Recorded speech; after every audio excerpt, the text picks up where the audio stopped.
Bonjour. Les néoclassiques ont fondé leur analyse du marché du travail sur l'analyse théorique du modèle de concurrence pure et parfaite. Ainsi, le travail ne serait rien d'autre qu'une marchandise s'échangeant sur un marché. Cette vision théorique leur permet alors de proposer une analyse du chômage résultant de certaines rigidités. L'offre de travail concerne l'offre qui émane des ménages. Attention, ici, il s'agit de considérer le facteur travail et non pas l'offre d'emploi. Lorsque les ménages formulent leur offre de travail, ils vont effectuer ce que l'on appelle un arbitrage travail-loisir, c'est-à-dire que les ménages comparent en fait le coût de leur renonciation au temps de loisir par rapport au gain que va leur apporter leur offre de travail en termes de salaire réel. L'offre de travail est donc une fonction croissante du salaire réel.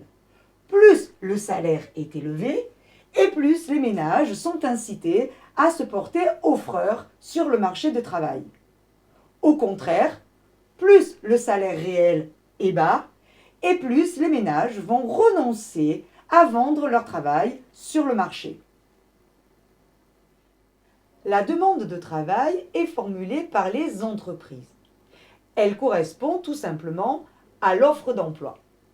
La demande de travail est une fonction décroissante du salaire réel.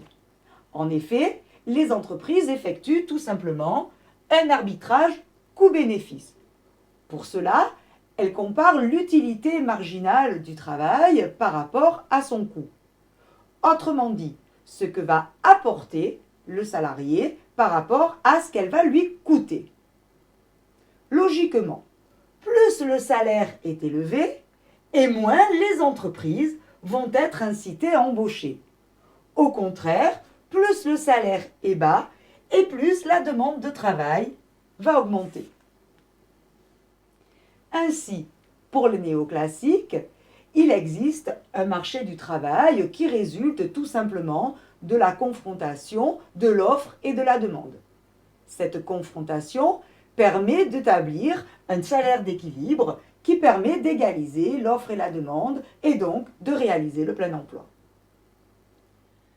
Ainsi, pour les néoclassiques, le marché du travail doit s'auto-réguler et la flexibilité salariale doit être totale. Pour cela, ils condamnent toute forme de rigidité.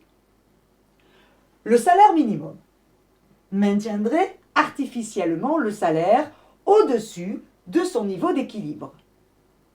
Ainsi, au niveau du salaire minimum, les entreprises vont diminuer leur demande de travail, alors que parallèlement, de nombreux ménages vont se porter offreurs. Ainsi, le salaire minimum serait responsable du chômage. Cette analyse présuppose avant tout que le travail est une marchandise comme une autre qui s'échange sur un marché.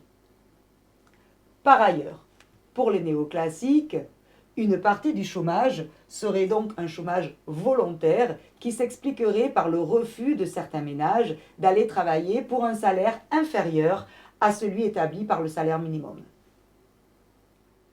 Pour les néoclassiques, il existe deux autres causes principales qui expliquent le chômage: le niveau des prestations sociales et les différentes réglementations du travail.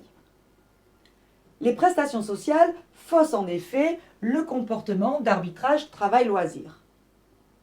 Pour les bénéficiaires, quel est en effet le gain financier réel d'un retour à l'emploi? Ainsi, les prestations sociales encourageraient un comportement de chômage volontaire. Par ailleurs, en désincitant au retour à l'emploi, les prestations sociales piégeraient les individus qui tomberaient dans une trappe à pauvreté dont ils ne pourraient plus sortir.